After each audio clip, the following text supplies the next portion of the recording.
everyone, and welcome to the Organizing to Victory podcast, where we're talking garage politics. Today, I have Jared Cornell, who's the membership chair of the Orange County Dems and the official legislative aide of Commissioner Kelly Martinez-Semrad, and just a really good friend. I'm excited to invite Jared on and have a discussion about what made white men turn away from the Democratic Party. What do we have to do to talk to all sides of the political spectrum to get them engaged in affordability issues, environmental issues, and everything directly impacting our ability to feed our families in order to create a real movement for 2026 where we need all hands on deck. This is a really important time in 2026 to get energized and engaged in local politics all the way up to federal, and it takes just jumping into the movement in order to really become something bigger than yourself. And Jared's story really reflects that. So take a listen to my conversation with Jared. Welcome back, everybody. I'm here with someone so special to me, someone that is not only a colleague in the field and a colleague at the county administration office, but I would like to believe a new dear friend. I would agree. Jared. It's hard not to be with someone like yourself, so thank you for having me on the podcast to join an esteemed panel of people that have come before me and the many great people that'll come after this. So part of why I do this podcast, as I repeat all the time, is like we're always working, but you don't really know the people that you're sitting in a room with. And I feel like, especially in Orange County, we're constantly just trying to rack our minds around getting new members to join like the political ecosystem, having educational forums, membership drives, canvassing, all these things.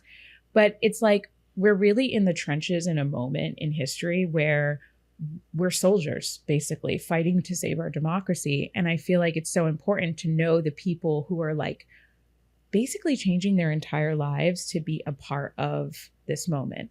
And so, Jared, I see you as that person because I see you everywhere, but like, where did you come from?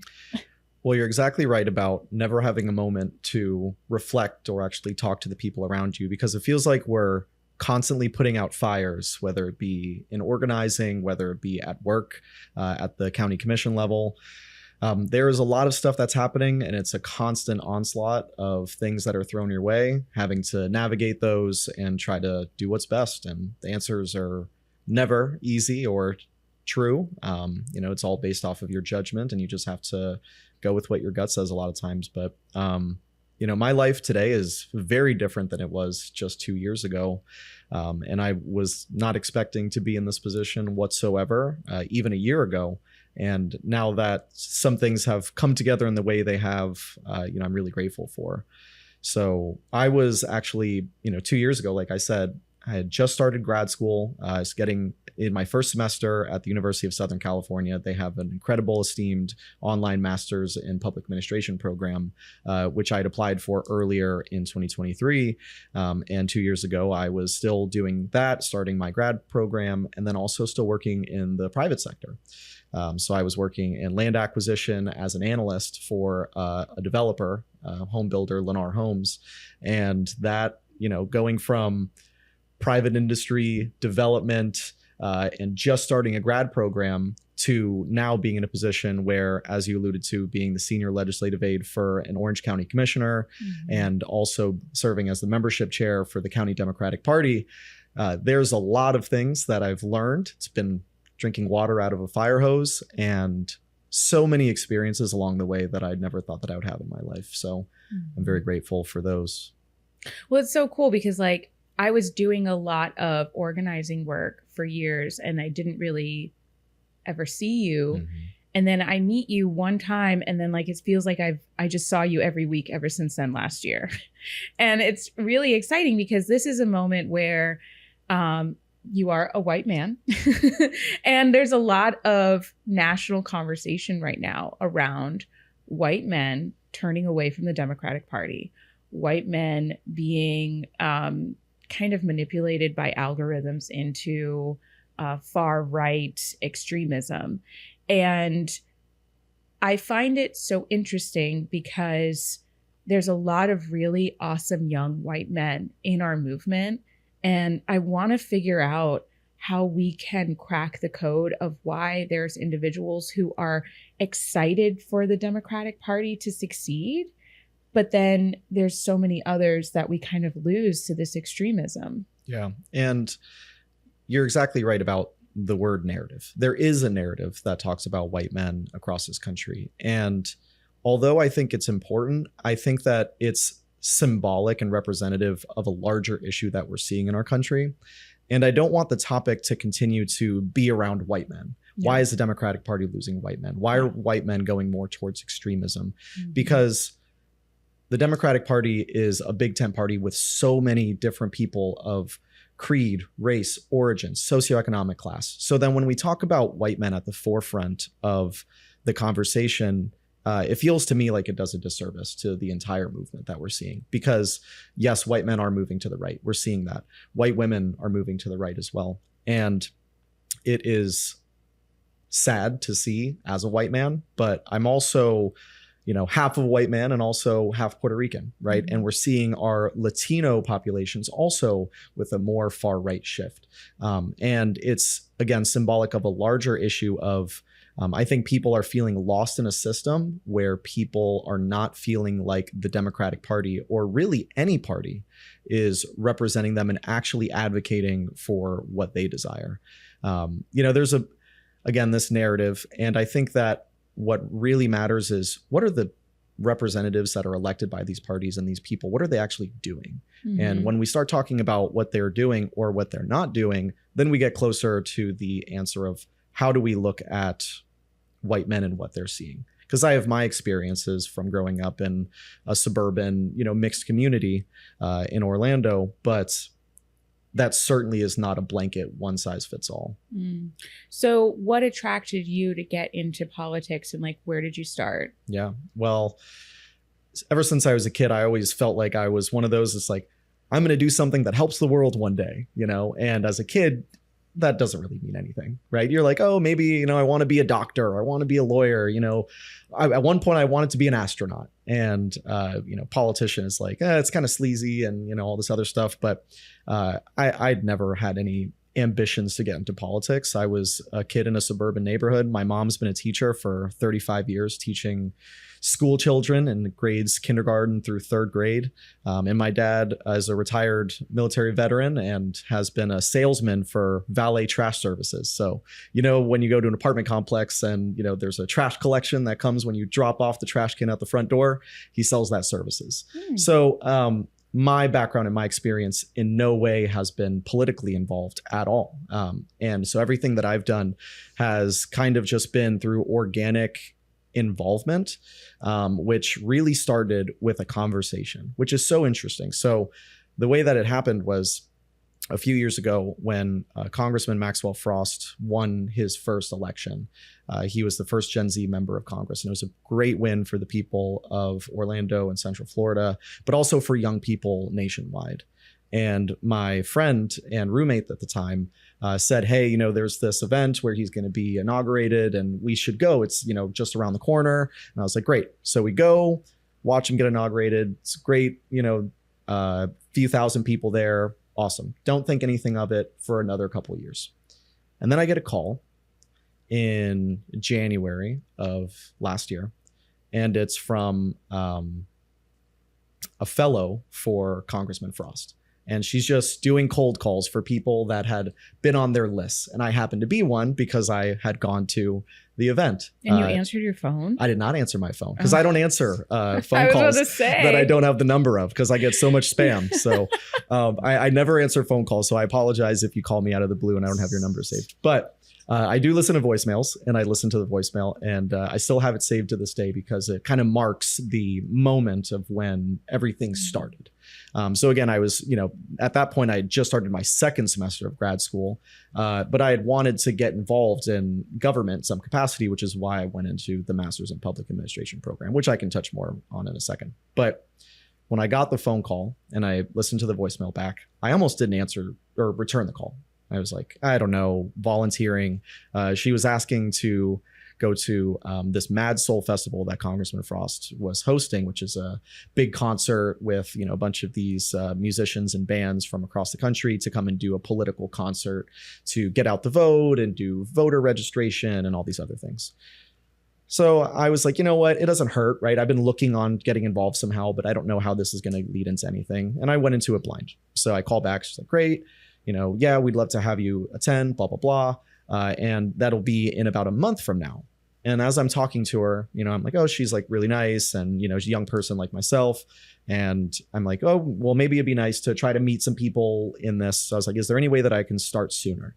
And she says yes. So she gets me to the Dragon Parade that happens off Mills Avenue. And I go and I don't know a single person, right? And I'm so awkward and uncomfortable. And I'm just like kind of standing there like, twiddling my thumbs, trying to, strike up really basic conversation with a bunch of politicos, and I'm not involved at all.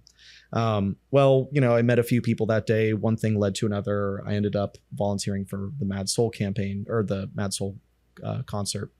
And, I just kind of kept going since then. I went to my first canvass shortly thereafter for who was at the time former State House Representative Carlos Guillermo Smith, who was running for state Senate. I go and I learn how to canvass. I start knocking doors, and I just keep going one day after another. I'm still working in the private sector, so at night I'm just going to random events on the weekends. Just getting involved wherever I can. And then a fellowship opens up for Carlos Guillermo Smith's Senate campaign in the summer of 23 or 24 rather. And I get lucky enough to be selected to be one of the 2 fellows for that program, with no political background whatsoever other than being in grad school. Once you're on a list, you're just on that list. Well, it's just kind of, one list turned into another list, which turned into another list. And the campaign was great. I learned, some high level organizing stuff of how to plan a canvas, but it was very, very basic because he ended up winning unopposed because he ran such a strong campaign. Yeah. And so what was supposed to be a fellowship that ran through November stopped abruptly in August. And that's when I felt like, oh my gosh, I have no momentum anymore, right? I felt like I was like trending in the right direction, of like, oh, doing a fellowship, and I'm starting to meet people and get more involved. At that point though, what was your aim? You just wanted to dip your toes, or did you have like a line of sight of where you wanted to be? I was seeing that there was a real movement in Orange County at the time, and I had no idea what the possibilities were. But I was looking at it and saying, I want to eventually transition into government work. And I think this is a way to start meeting people and continuing to learn about a system that I know nothing about. So I didn't know the structures. I didn't know the people. I didn't know the elected officials or the positions that people can hold on committees or advisory boards. I didn't know the consultants or anything. I was just trying to do good work and do things that were going to benefit our community, which I thought was to get those Democratic officials elected. So when that happened, I'm like, well, how can I do anything else?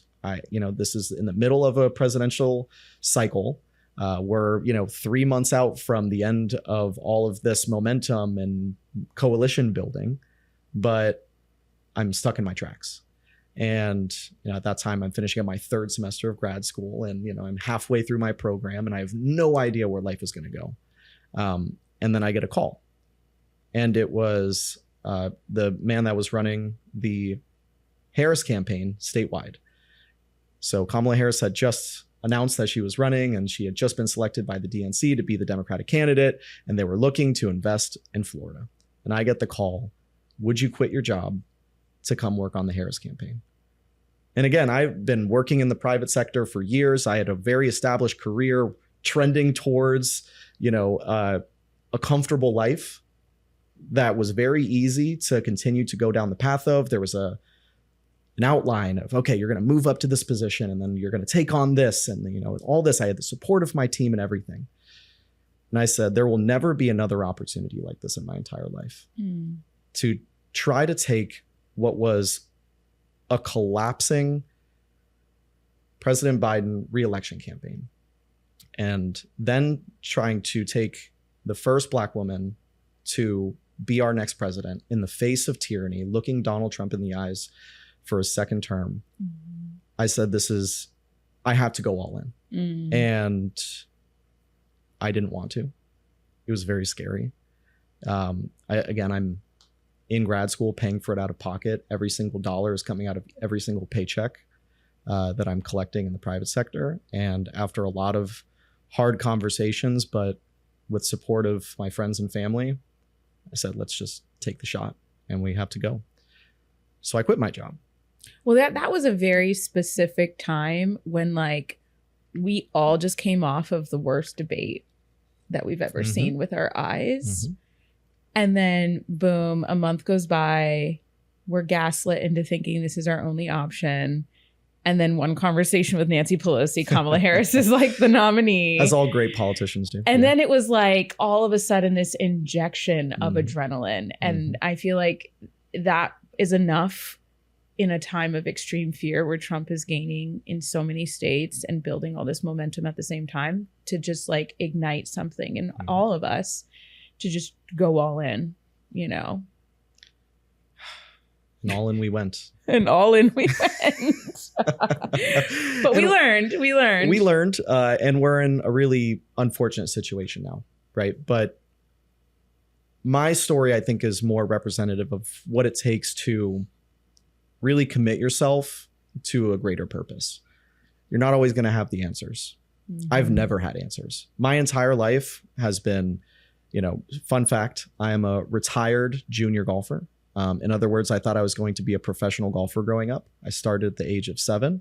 And by the time I was 14, 15, I said, what am I doing with my life? I hate this. I don't want to do this anymore. Is that why you're always just like practicing your swing in the office? Yes. Yeah. Don't get a yardstick around me anywhere. I will start swinging it. When I came into the studio earlier today, which, by the way, a beautiful studio. Always love to be here. There's some golf clubs in the corner over here. I picked them up. I started swinging around. That's just what I do. So, it's a piece of me, always has been. But that was a big moment for me. Like when I, turned, 15, 16 years old, I was like, I don't want to do this. And I thought my entire life I was going to be the next Tiger Woods. He was my idol growing up. Right. And so ever since then, I've like stumbled along of like trying to figure out what am I passionate about?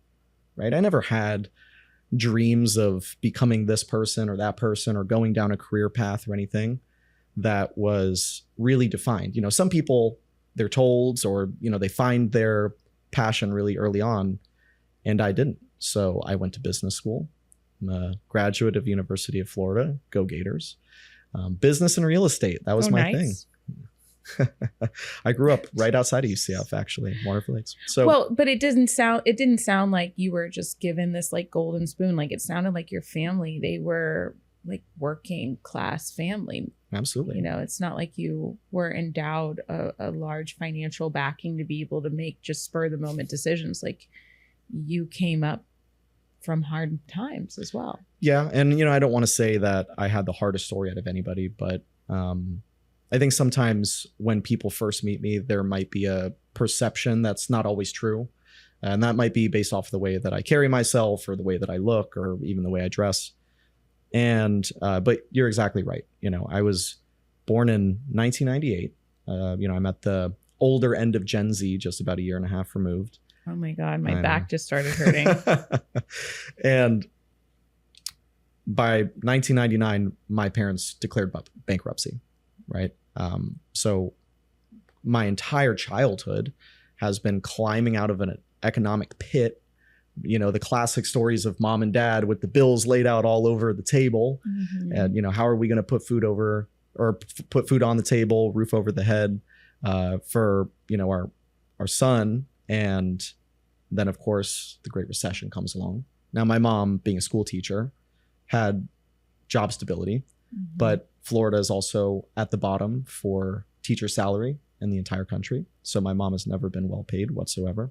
And my dad was kept awake every night with the fears of losing everything. But if I lose my job tomorrow, how are we going to sustain ourselves? And what I really appreciated about my upbringing was that my parents were very real about this stuff with me. Like I saw the economic hardship. I felt it with them. And when you're a kid, you don't understand it to the full extent, but I'm a penny pincher. I'm an investor. I started opening, investment accounts when I was 18 because I was like, I'll never be what my parents went through. I will make sure that I have the financial stability to care for my family. And they definitely did. But to be more comfortable and to deal with less of the stress that comes along with that. So no, in no ways was I, the rich preppy kid in suburbia. It's getting so hard for each generation to be able to accomplish that. Like we have 40% less wealth than our parents and our grandparents. And, frankly, I'm not having kids because, my husband and I already had a very strong conversation about this, and his parents finally understood because at first they really wanted us to have children, but like, it's just so different now. And the social safety net is just like not there for people to be able to get out of those financial pits. It actually feels like our government is like actively trying to put us into a financial pit right now. Like they're trying to attack our ability to have any type of security so that we can't fight back and risk anything in order to really test the regime. But that's a whole other conversation. So I'm grateful. It almost seems perfect timing, despite the hardships, that you were able to pinch those pennies to get to a place of security, because that's a very rare gift that a lot of people are not awarded right now. Yeah. But even with that, you could just be hanging out, graduate, coasting, getting your promotion in the private sector, lucrative land acquisition role. But you chose to get outside of your comfort zone and to jump into the unknown. What was that? What was at the root of that decision? So I went through a big life change in summer of 2022. I had been dating someone for a few years at that point. And when we decided to separate, I went through a lot of soul searching, right? Now that I'm on my own, what do I do with my life? And as I explored myself more and I reflected on what I want to do with my own individual life, there were a lot of questions. And then I felt that feeling of, I'm not passionate about this work. I can't sit behind a computer screen, punching in Excel spreadsheets, running pro formas to reach a certain profit margin. If a gross margin is less than 18%, then, we're not going to do a deal whatsoever, and that's part of what that industry is. And I'm like, why am I doing all of this for the joke of shareholder value? Right. And also I'm looking at the world around me and I'm saying, now is the time to do something about it. As we continue to go into decreasing wages relative to inflation, housing costs that continue to skyrocket, interest rates that basically make it impossible for any person our age to break into the housing market, homelessness rampantly increasing, especially in Orlando. And things have even gotten worse since then, when I decided in spring of 2023 to say, you know what, maybe going to grad school is the right thing to do. Maybe I should go and get a skill set to make a transition into government work so I can try to fight for the people that don't have the opportunity to. Because I remember when I was a kid and I was like, why doesn't our government serve us? How are we the perfect nuclear family and we can barely get by? And that's something that is so interesting, is like this American dream has been sold to us as a society for decades. That American dream is dead. I think I say that every podcast. Do you? I think somebody brings up the falsities within the narrative. Well, that tells you everything you need to know, dream. because we're all from different backgrounds. And the fact that every single person is coming on this podcast and saying the same thing, we're all experiencing it together. But it doesn't feel like the actions that we're taking as a community are recognizing that truth. But what's so interesting to me, and I will have Republicans on the pod soon, and I can't wait to dive into this, is like, your story is not unique to just the Democratic Party. Like, there was a time when Republicans and independents and all different, designations, but specifically Republicans right now seem to be going off this crazy MAGA cliff that is really contradictory to a lot of the foundation points that the Republican Party, I believe, built momentum in years prior. I feel like strong unions was a key point to the Republican Party. I feel like ensuring that the environment was protected and conservation used to be a huge cornerstone of the Republican Party. And now it just feels like there's a lack of people having that light bulb moment in the Republican Party side, being like, I want to give my life to service. I want to help people around me. I'm so tired of seeing people in my own family and in the neighborhoods around me struggle. So I'm going to get into politics and I'm going to build from within the Republican Party. It doesn't feel like it's still coming from that same genuine place, because if it were, then chasing after kids outside of their elementary schools to lock them up and throw them into a detention camp is like not the foundation of that. Mm-hmm. Same as, breaking up unions and opening up drilling in the Arctic. Like, these are not Republican values. And I find it just really interesting because you've been around really conservative spaces. Why are you not MAGA right now? Well, we make a joke in my family that my whole dad's side, my dad, my dad's dad, his dad's dad, all Democrats, always have been. But my mom, who is Puerto Rican, born and raised in Puerto Rico, moved to the US when she was in her 20s, didn't speak a word of English. She is a Republican, far-right Republican. And we have many conversations about this. But the reason why I am not a Republican, well, amongst many, is I think it comes down to the central tenet of what you find as being most important. And I look at everything as being people-focused. If you're not doing it for the betterment of the people around you and the betterment of the people who can't be in the room, who don't know the room exists, that will never be allowed to be in the room, then you're not doing it for the right reasons. Mm-hmm. And my thing has always been, whatever space I'm in, I want to try to be the voice for the voiceless. So I think that that's really what it comes down to, is where are your priorities? And I think that there are many Republicans that do care about people, but they look at it through a different lens. And the Republican Party these days is very anti-establishment. Big government's bad. We need to infiltrate these spaces. I mean, you're seeing it in the federal government, on the national stage, destroying the key institutions, cornerstone institutions of our government, like the Department of Education. Since when has access to education become something that we need to destroy? I mean, and you can go into details, right? Which we always get caught up in, right? Oh, well, this is woke, or, this book teaches this, and, trans kids. And those are all the usual talking points that we find ourselves colliding on.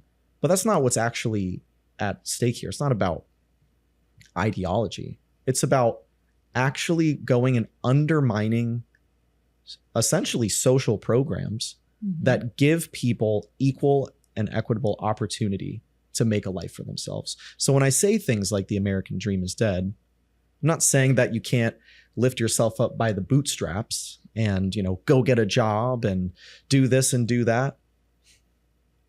But what I am saying is there are actions that are intentionally every single day that are going and attacking the institutions that allow you to even understand what the stakes are. And by making a population that is afraid, that is used to political turmoil. I'll say this. I'm a 27-year-old man. There's never been a ballot that I've been able to vote on that hasn't had Donald Trump on it.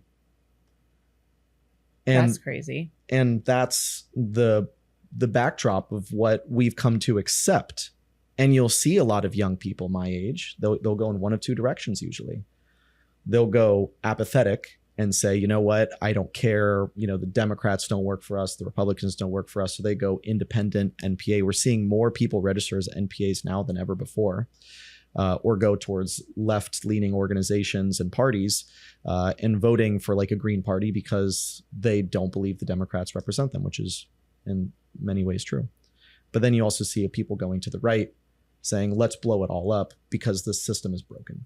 And I think it all comes from the same understanding that I can't buy a house. You know, that dream that was sold to me growing up, go to college, do the right thing, get good grades, get a good paying job, you know, that doesn't exist for most people. So when we look at why people are Democrats or Republicans, I think it really circles back to that idea that it's what do you choose to do with the situation? Do you choose the side that continues to blow up our institutions, deport people, attack women and children, separate families, destroy institutions that educate our people? Or do you look at it and say, you know what, these systems are broken. We do have corrupt politicians. We do have campaign finance laws that have corrupted many of the people that are elected, that we entrust to represent us. I want to be part of that change because that's where I am at. That's why I do this. Well, I mean, I'm such a Bernie babe. But if Bernie had a swastika in his office, I would jump ship immediately. Like, at least what I'm trying to specifically ask is, you know, and I'm excited to eventually have a Republican in on the podcast to ask this as well, but there should be good people in the Republican Party. And frankly, I think it's so insane that like Marjorie Taylor Greene and Josh Hawley and Rand Paul have said more common sense this week like than I've ever heard come out of their mouths. And they're like the horseshoe effect is starting to happen. But you know, I just find it so interesting that like you do have exposure to some of those extreme ideas from the far right side, and yet you're understanding, you've come to this conclusion despite the fact that the algorithm is trying to find your demographic specifically to feed you far right you know, information to lure you in. And instead you said, I reject that. And actually, not only do I reject that, I'm going to actually change my entire life. And in a very short period of time, I'm going to jump full on to this ship, put all my cards on this work with no guarantee that things are going to get better. It's really fascinating because it makes me feel hopeful that we can inspire more people to do that, because you have no guarantee. You had no guarantee that the Harris campaign was going to lead you to the next thing. And then you applied for Commissioner Sumrad's office. And, you know, I'll be honest with you, I was talking to the commissioner. I'm like, but what if he's a spy for Lennar Holmes, who's trying to get in and be in our ear and tell us the wrong thing? But you had this very compelling interview where you were just like, I reject the corporate structure of I'm just here to make someone I'll never meet money. And instead, I want to give my life to service, even though I have no guarantee I'll get a promotion. I have no guarantee that I'm going to have financial security. And frankly, now in this political climate, something you might not have known when you were interviewed, our commissioner could be removed at any given moment and you can lose your job. And there's been threats of it already, straight just from the because she mouth. wants to vote to do the right thing for human beings. And so I find that story all very interesting. And now, you know, you're getting more involved in the local Democratic Party, which I have to say, you know, I'm so impressed with the executive team and how all these diverse young people are rolling up their sleeves and like building something that I think will spark hope across the entire country here in Florida, because Florida was once this like bastion of like blue, and people look to Florida as the state that will determine the elections.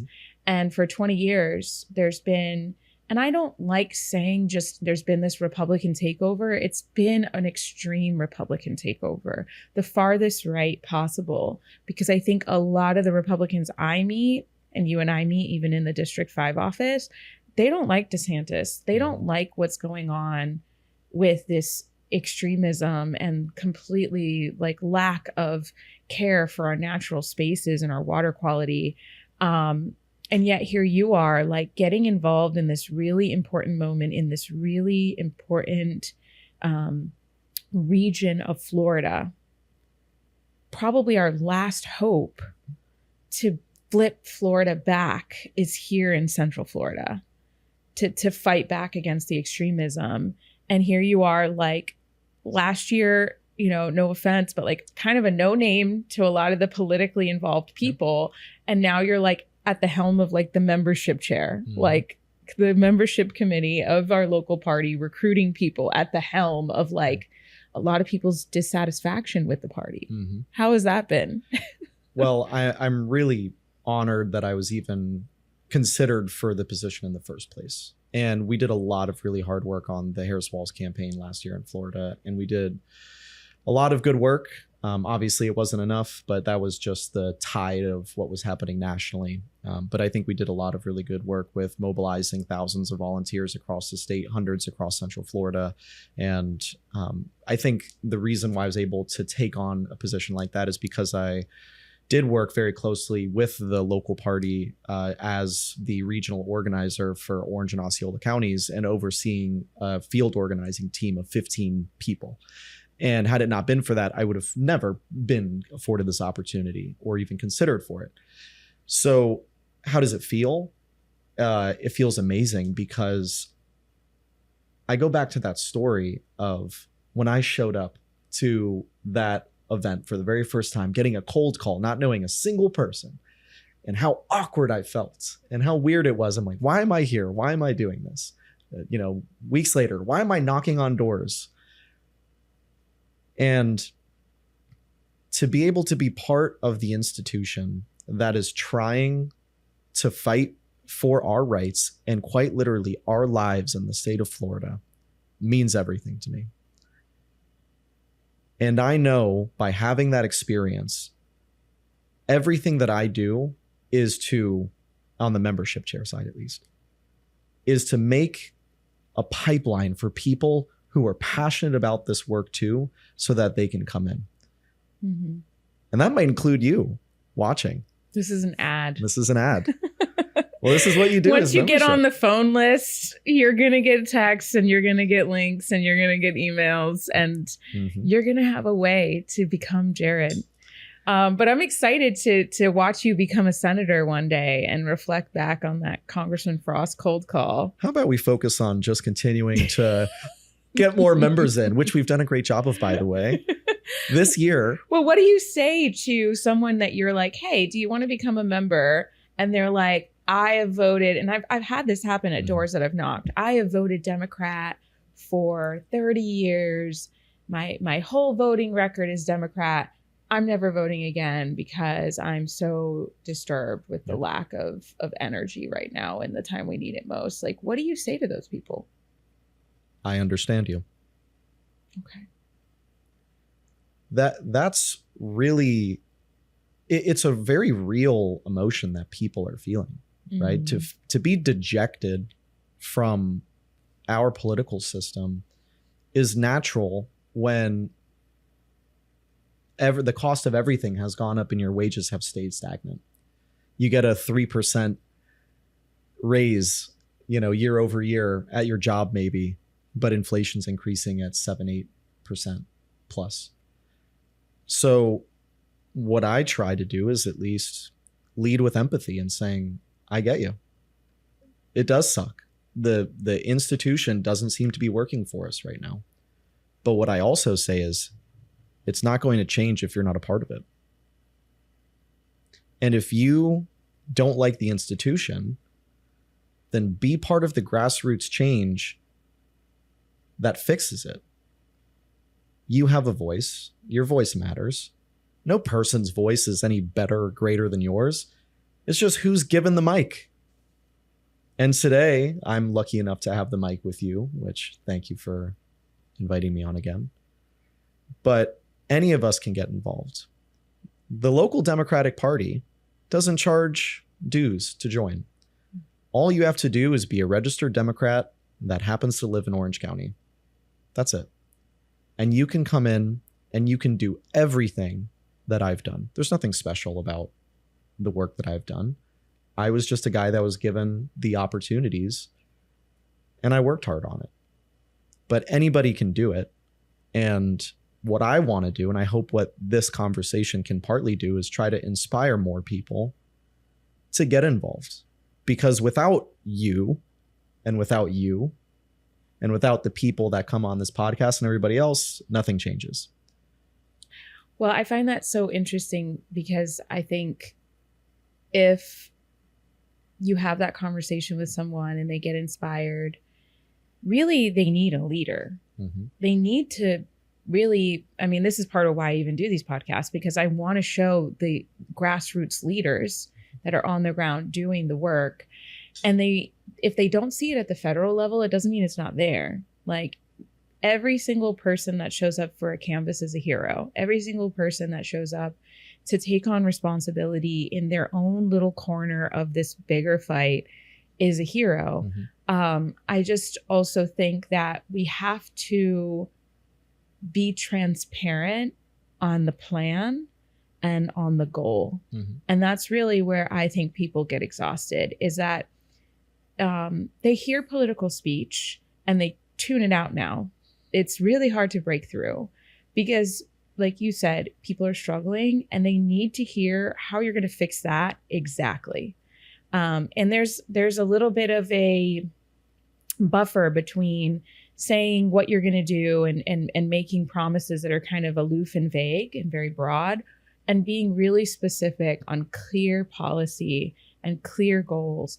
And because you work at the county, I feel like that gives you another opportunity because you're local. And what people don't really realize when they're scrolling on social media is that, like, your local government has way more power to directly influence the things that are happening right outside your door. Like, if you hate that kids don't feel safe crossing the street because cars are flying by, then your local government is going to help you with that. If you turn on the tap and you smell something and it's weird and you don't know if you can trust your drinking water, like, the local government is responsible for attending to that. If you are, seeing deforestation and animals are getting hit and you're scared that your kid isn't going to grow up to know what a raccoon is because everything's going extinct all around you, your local government can pay attention to those issues and can allocate resources for conservation. So I think we get caught up in the national level of politics as red or blue, and it becomes very tribal. But when you engage in local and you actually learn about the policies that can directly impact people's quality of life, and financial economic stability locally as well, I think that really helps people to reinstill that trust so that they don't feel so depleted. One of the common through lines that I've brought up on this podcast many times is my frustration with even our local Dems. And it almost feels like they're not really investing time and energy in telling the story of their impact, which is why a lot of people don't even trust the Democrats on a local level, because they kind of just come and go during election season and you don't really see them. Whereas, like, you're working in an office, which, I'm a part of it too, but I'm leaving this incredible office with an incredible commissioner and an incredible team in a time where it really feels like you guys are on the helm of something great there as well. Not just from a Democrat or Republican standpoint, from a local government standpoint, where Commissioner Semrad, with your assistance, is like making some of the best points on the dais, is hosting press conferences every other week, is doing incredible social service events and tabling, and has just hit the ground running with such energy that I hope will reinstill the trust of Democrats and Republicans in government. Because voter turnout for Republicans is low, which is why the Republican Party is going so extreme, because those moderate centrist Republicans are just like, I'm done. So who's going to be there to catch all these people as they're getting more and more, deterred from engagement? I feel like it's exciting. It's an exciting opportunity for someone with your energy and your knowledge to be like, hey, don't give up on us. One of the best things about working for Commissioner Semrad and working in the county commission in general is that it's a nonpartisan office. Right. And she is a Democrat, but she lives in a rural area that's largely right-leaning. And the district that we represent goes from everything from downtown Orlando up to Maitland, and then all the way out east past UCF to the Brevard County line. So you have a very diverse group of constituents that have their city issues, which are a lot of times homelessness and traffic and housing affordability. Then you go out east and you have people that don't have access to clean and affordable water in Wedgefield, where there is a private utility company named Plurus that has been giving essentially cancerous water, that the water quality is so bad that it rusts out people's dishwashers and washing machines within a few years. And they're expected to drink that and pay 3 times the rate that a regular water service provider would provide. And guess what? It's all legal. And it's only legal because under Florida statute, water quality has to be at a certain level, which is way worse than the standard that the county provides. That's the American dream. That's the American dream. Hey, go live or the American reality, should I say. Go live in a rural community and you can't have access to clean water. But you have to pay 4 times more. But you have to pay an absorbent amount. The reclaimed water is so bad in the community that there's a golf course there that has been using it for years, and it's killing the grass because it's so toxic. This is the same, you're not drinking reclaimed water here, but the point is that America in Orange County, the same place where Disney resides. Yes. Now, granted, these are opposite ends of this very large county, but the point is that the same tax dollars that are generated at Disney are being generated over here, and we can't get clean and affordable water to a rural community. They're not impoverished. These are nice homes, right? This is an area that, single family homes, back to back, traditional thing. It's just further out. It's halfway between Orlando and the Space Coast. You're 30 to 45 minutes away from NASA. You're about 45 minutes to an hour away from downtown Orlando, right? This is not a poor community that doesn't have access to funds. It's the standards that the state of Florida has leaves us in these positions. But I digress on that one. But we also deal with, like you were saying, deforestation. There's a lot of wetland impacts that have happened over as a result of urban sprawl going further and further out, flooding out communities. We have some of our more poor rural areas that are flooding significantly because we've gone out and developed so far that there's nowhere else for the water to go. The Econ-Locatchie River is a major waterway in the state of Florida, and we just continue to develop all around it. And back in the day, we developed in it. See, Commissioner, that was a pop quiz. He passed. So pass. It's time for a raise. Time for a 1% government raise. Exactly. So don't doge us for that. So my point is about this whole bipartisanship. You were saying, the is bipartisan. That you learn the issues that are actually affecting the people very intimately. And the issues that are impacting Republicans are a lot of the same issues that are affecting Democrats. And that's why when I had my spiel earlier talking about how, it's not that we're not identifying the same issues. It's that some people feel that the best way to do it is this way, and we feel that it's this way, whatever. But the point is that I have a great opportunity to learn and actually talk to people. And it's not about political party. It's about what are you actually experiencing? And with that, and being membership chair in my own separate time at night when I'm off the clock, I can then take those experiences and try to build a fence between the two sides and say, we can do this together if we focus on what actually are the issues and not what mainstream media is telling us. And I think that's something that everybody is like kind of on the same page of now. Is like, we can make jokes about fake news and all this other stuff. Like you were saying earlier, the algorithms, mainstream media, It's poison. Look somebody in the eye and have a conversation with them, and you'll find that you're not that different. Right. Now, there are, of course, discrepancies, but the issue is less about left and right, and it's more about the top and the bottom. The wage disparity in the United States has never been greater. The top 1% owns more wealth than I think the bottom 50% of American households. What are we doing? Mm-hmm. So when I argue with you and, oh, but trans bathrooms and this, that, and the other, and all this kind of stuff, that's a distraction so that you don't have to go look and see why you can't afford to live where you grew up. Right. That you can't afford groceries anymore, that you can't afford gas anymore. Mm-hmm.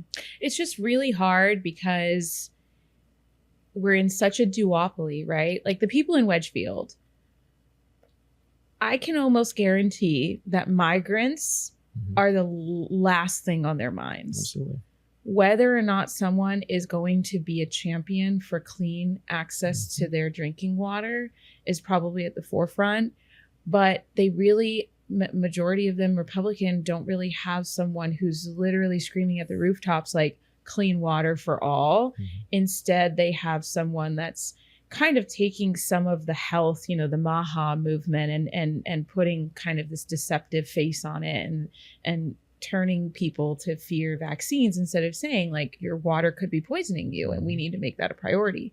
On the Democrat side, same thing. I mean, I have a really hard time with some of the centrist Democrats that don't speak to our complete, unchecked, deregulated, industry first approach at addressing our economic issues, and that Democrats have never shied away from trading stocks and have really leaned towards supporting the needs of their donors more so than making regulations for these companies that are poisoning us like a central focus of their campaign, and letting that speak to the people, because I feel like corporate accountability unites us.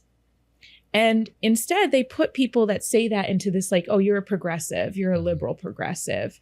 They put you into this like, you're far left, you're extreme. And it's like, maybe instead there's progressive Republicans and progressive Democrats.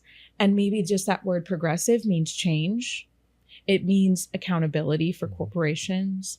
And it means taking away the same talking points that have basically been fed to us and throwing them out and saying, let's just talk about how we're going to feed our families and how we're going to keep us safe so that we're not getting cancer at unprecedented rates. And it trickles into vaccine skepticism. I mean, my mom's a QAnoner, and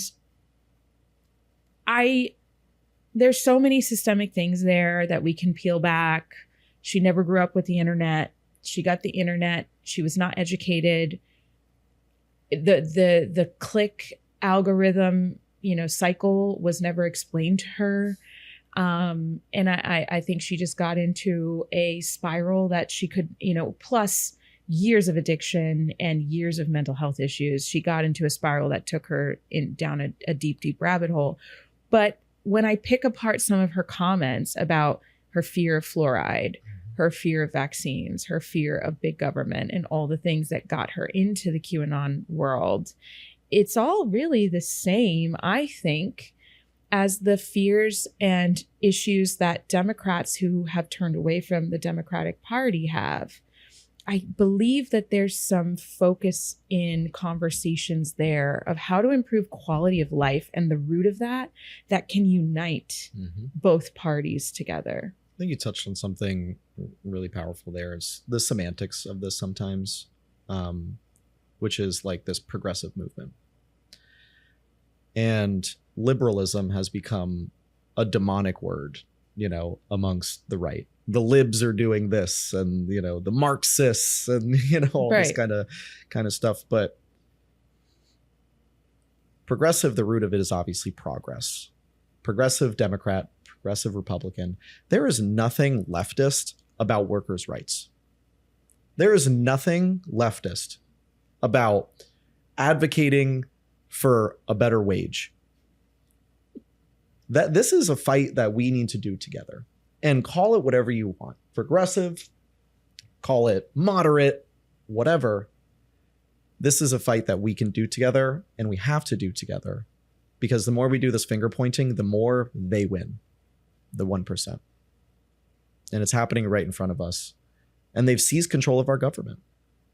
You look at the mega billionaires. Obviously, Elon Musk was the big one that was literally behind Trump in the Oval Office, wearing a black Make America Great Again hat, putting Trump in Tesla cars like it's a sponsorship. His son running around telling Trump to shut up.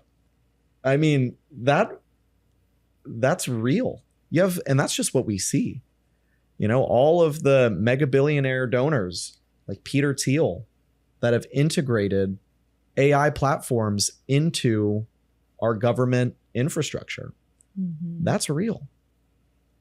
The more that we look at each other and say, you're the enemy, but you live right across the street from me, and we make roughly the same wage, and we roughly have the same background, and we may disagree on 1, 2, or 3, it's all, again, so that you don't have to hold these people at the corporate top accountable. And this isn't, I'm not telling you to go yell at your manager at work, because they're in the same struggle too. I mean, the comprehension of wealth and the discrepancies are so drastic that we fight each other more so. We're like kicking the poorer person down when you yourself are poor in the perspective of the wealth that is there. You are closer to, not you, okay, pretty much everybody. Everybody. You are closer to being homeless than you are than being rich. Yeah. If you lost your job tomorrow, how long would it take you before you had to sell your house, be on the street? You have a lot more in common with those people that we tend to blame for these things than we realize. We have such an opportunity, though. Like, I have just absorbed myself in political podcasts and analysts and listening to Democrats, Republicans, veterans, all these things. And it really sounds like their extremism right now is pissing everyone off. Really, former generals in our military are showing up and speaking out in ways that I don't know they would ever have in the past, because so much chaos is ensuing, which is touching the lives of so many people on the political spectrum. I mean, I had Ethan on also from our office, and he has a background in history, and he just brought up like the one thing Trump is doing that is failing as a dictator is every authoritarian in history has also tried to make economic moves to bring in prosperity for their base. And instead, they're removing all of that to make things harder for their base.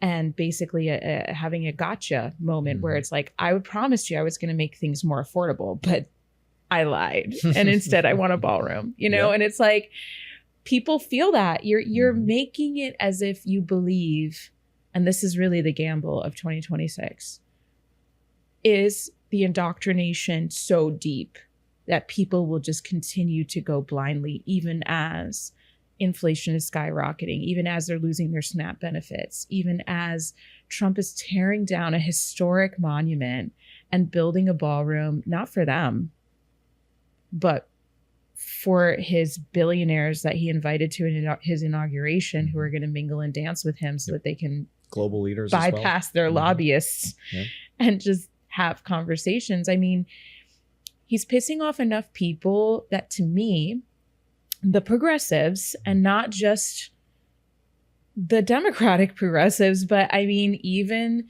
the Republican progressives that came from nothing, that understand that healthcare should be a priority, our voices are going to be amplified a little bit more, or listened to a little bit more, because the establishment of both parties is fracturing greatly right now. And if it crumbles to dust, like, we could be the ones that come in and rebuild. If they're going to rip the government apart, let's build it back our way, right? With fresh ideas and new systems that have an opportunity to maybe be better than before. It's an economic theory. I believe it's called creative destruction. Creative destruction. That you have to sometimes burn down everything in order to learn from what wasn't working and build back better. And I think we're going to go through that. You know, I have enough faith in the people of this country that we're going to get out of this. Mm-hmm. And although it's really scary to look at, when Steve Bannon just this week was on a talk show and he's talking about how we need to have a third Trump term, we're going to find language in the 22nd Amendment to overturn the term limits for president. We're going to get through this because I believe in the strength of the American people, and we're going to come out on the better side of it. But it's only going to happen if we look, like I said, each other in the eye and we say, you're not my enemy. We disagree on things, but we need to work towards a better future. And I'm really excited for that day because, again, when we talk about wage discrepancy, where the top 1% owns as much as the bottom 50% of the United States, we've let it trend in this direction for so long. So clearly our institutions and our government was not set up in a bulletproof fashion. And it's been exploited, and we've seen it for decades. Insider trading with politicians, campaign finance laws, the list goes on. And I think that if we can weather this storm, when we weather this storm, and we come out on the other side, we're going to be much better for it. And we'll look back on this and we'll say, because right now we're in the midst of a government shutdown, about 3 weeks in, maybe a little bit more than 3 weeks now. And Trump is saying that his number one priority is not to open the government back up. His number one priority is to build this ballroom, which, if I'm not mistaken, I think is larger than the entire White House. So embarrassing. Or at least the East Wing, something like that. A massive ballroom desecrating the White House. Could you imagine if a Democrat did that? Could you imagine if Obama did that? I mean, they tore him up for wearing a tan suit. They said that his birth certificate was not legitimate. They said, what black man did you know that was named Barack Hussein? He can't actually have been born in the US. I mean, it was the trivial microscope that he was put on under because he was a black man. And then we have Trump, who is literally destroying the White House and saying he cares more about a ballroom than he does about reopening the government. Millions of federal employees' jobs, federals and millions of employees not getting paid. Mm-hmm. Airports almost shutting down at this point. Air traffic controllers not showing up to work because they're not getting paid. TSA agents. God forbid something really bad happens in these next few weeks. But that's the reality of the situation, is our priorities are not aligned. Our president does not actually care about us, about you, despite his campaign promises. And I hate to say it, but we knew this. This is why this past election was so important, because we knew this was going to happen. But we find ourselves in this position, and we need to unite and fight back together, which is why the grassroots is so important. Because there is not a strong Democratic voice that is leading the masses. This is the most uncertain that I have ever seen a political party. There is nobody at the helm that is championing ideas that resonate with the Democratic base and with those that are not part of the Democratic Party. So all of these, we want to talk about the institution. The institution of the Democratic Party has kind of collapsed because there's not this structure of these are what our messages are and this is what works. And, or the consultant class in DC doesn't really have a message that works. So all of these local parties, all of these state Democratic parties are trying out new things. And we're kind of in this really interesting testing ground which is a really interesting time to get involved. And when we look at the success that we've had in Orange County, again, coming back to the Orange County Democratic Party, last year in the 2024 elections, there were 35 races, 35 elections across Orange County.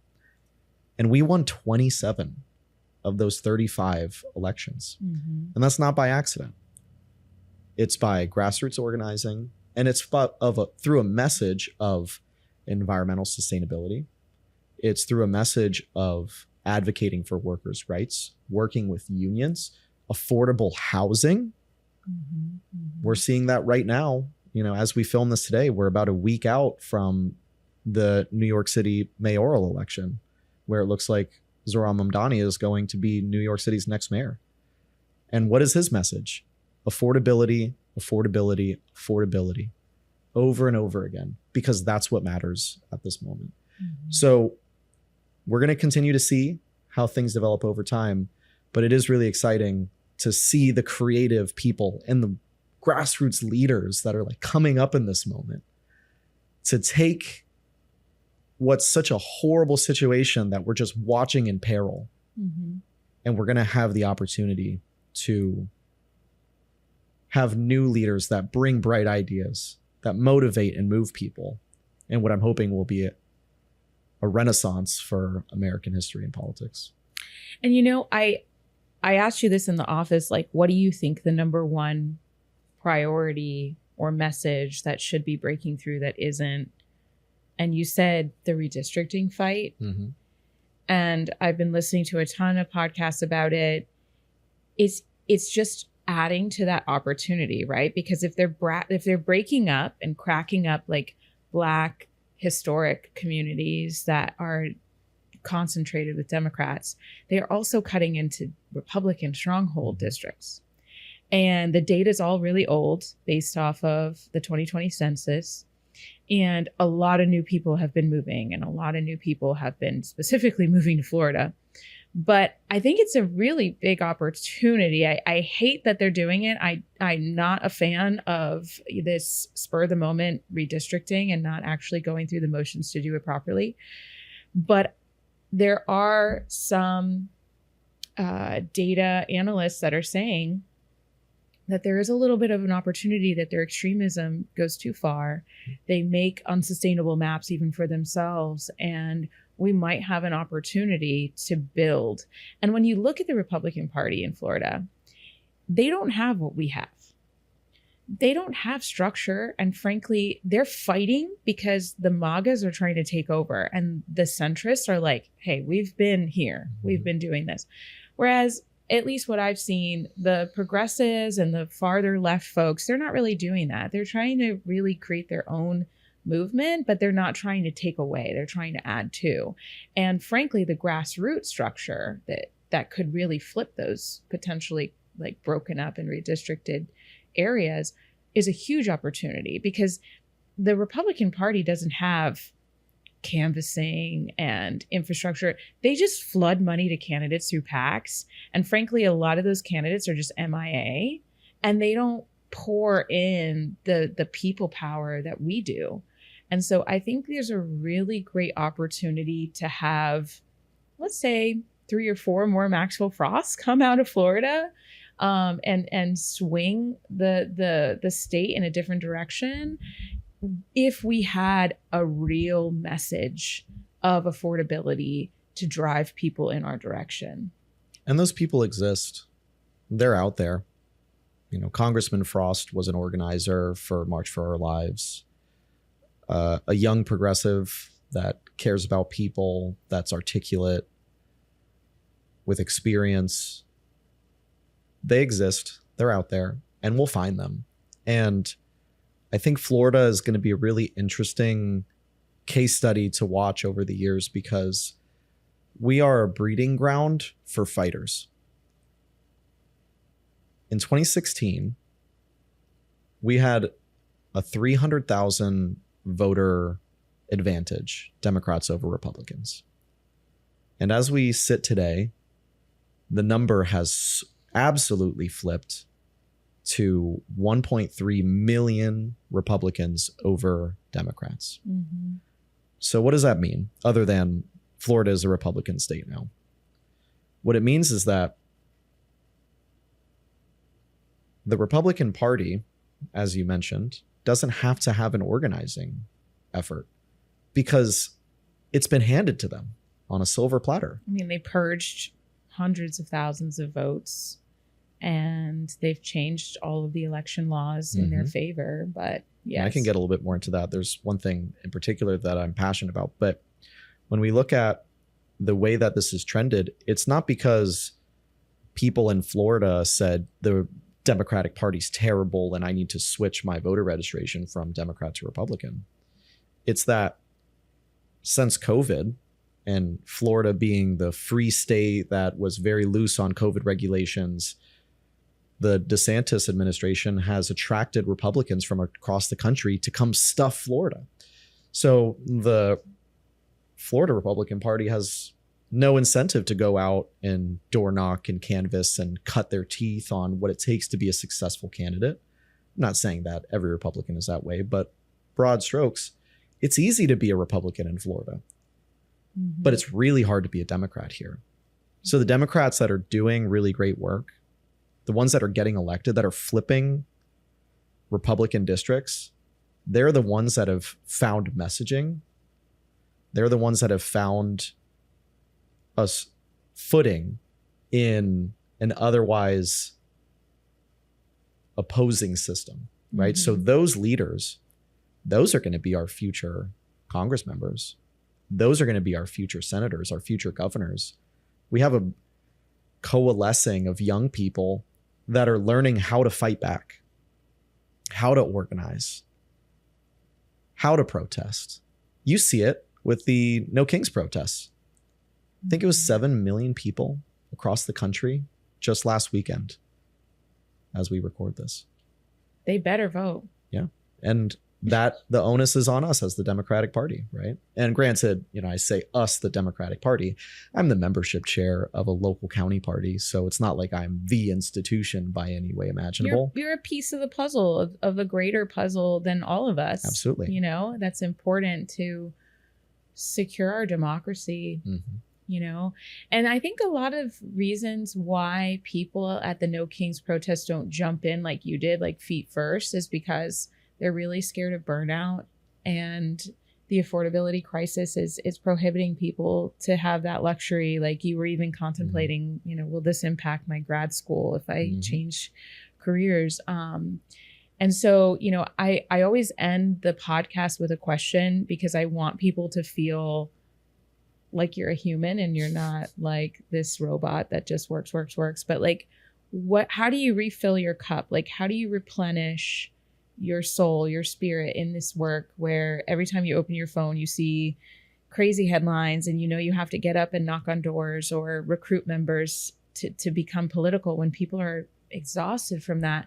It depletes you too. Like, how do you refill your cup spiritually?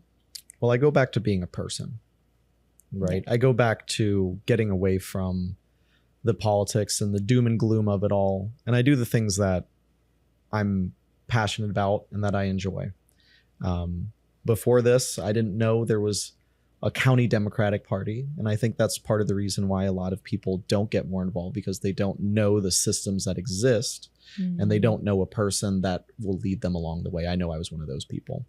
So I go back to the things that made me happy before I was in this. I'm a college football fan. I watch college football games every Saturday in the fall from high noon to 10 at night, right? I play chess. After the Queen's Gambit came out years ago, I remembered that I liked playing chess in the library at elementary school. So I was like, this would be so much fun. Let me get back into it. So I play chess on my phone on chess.com, or I, watch a streamer do it, or I play video games, right? What video games? Well, these days I haven't been playing much, but of course we're looking forward to GTA 6 eventually coming out. Is it Miami again? It's supposed to be kind of like a whole Central to South Florida map is supposed to be massive. We'll see. They've been developing this game for what feels like 100 years now. And every year it's like rumored like GTA 6 is going to drop, and then it just never does. So there's like the joke that's like, we're getting all of this before GTA 6, you know, insert random thing that you thought would never happen before GTA 6, you know? So and what sports specifically? Like what? So college football, what teams? Florida Gators, of course, you know, my alma mater. He's a traitor. My grad school, the USC Trojans, fight on. I just don't understand. But then just like the love of the game, just watching a random game. Like last night I'm watching Stanford at Miami, you know, or Wisconsin at Oregon, you know, and UCF. Yeah, well, UCF. We're here. You know, hey, UCF, when they won their national championship, you know, back in what, 2017 was it? Those were great days, but you know, they're just not there anymore. But you know, basketball, Orlando Magic fan, born and raised here. Of course, you have to be. The NFL, I'm a fantasy football player, and I'm doing terrible this year. But you know, I won the league last year, so you know, you have some ups and downs.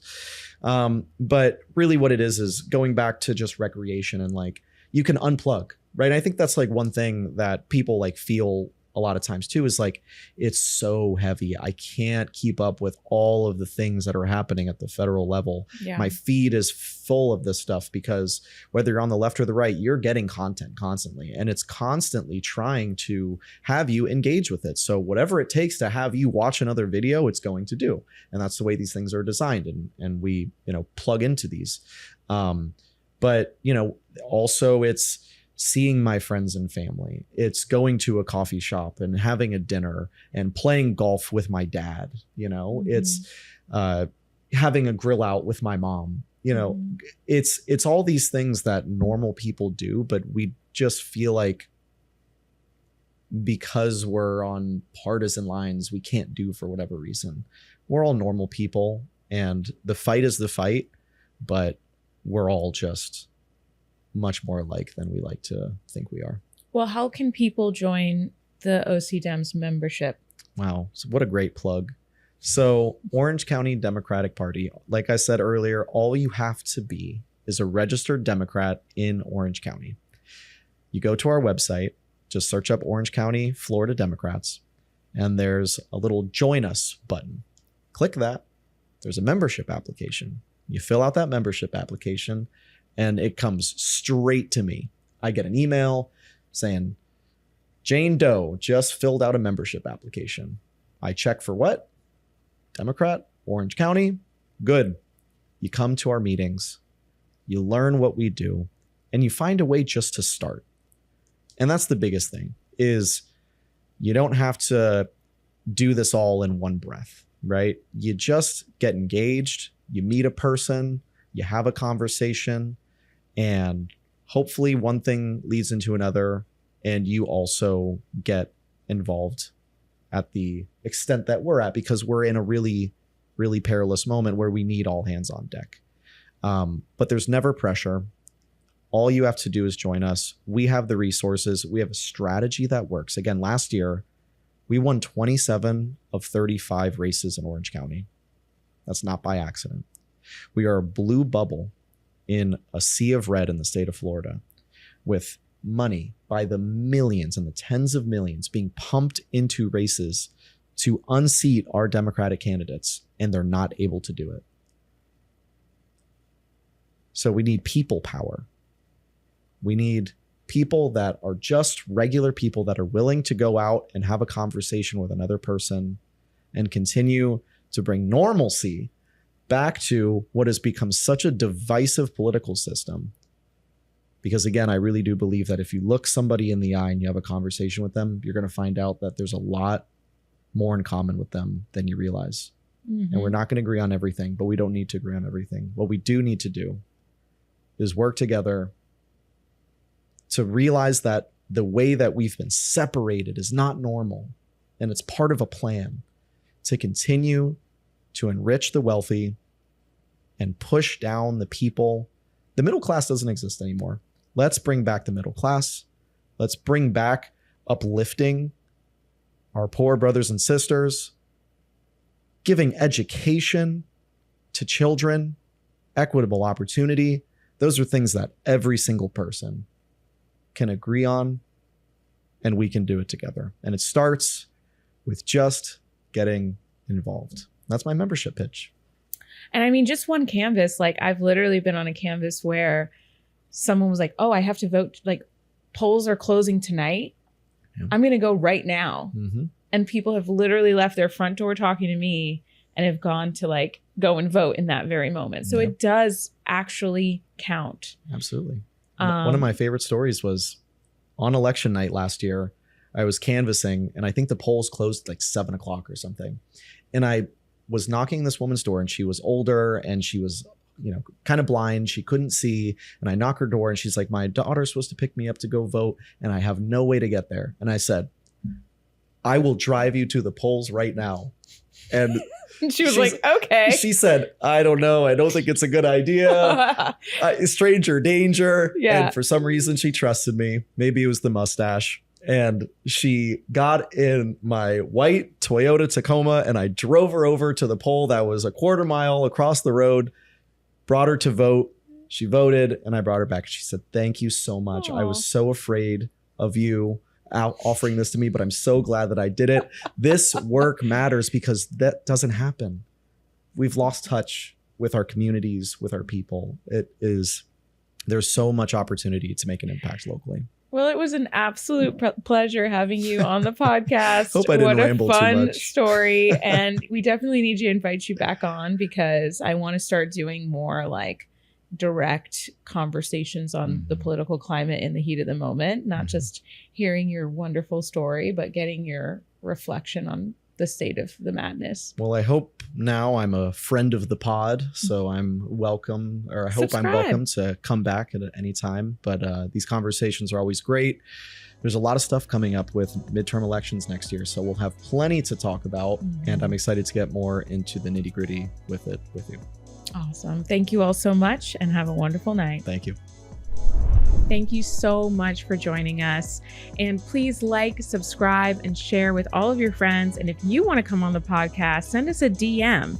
Go to @organizingtovictory or visit us at organizingtovictory.com. Get involved with this movement. We want to hear from you and we want to bring people on here that will teach us all one more step to justice. Thank you so much. We'll see you at the next one. Bye.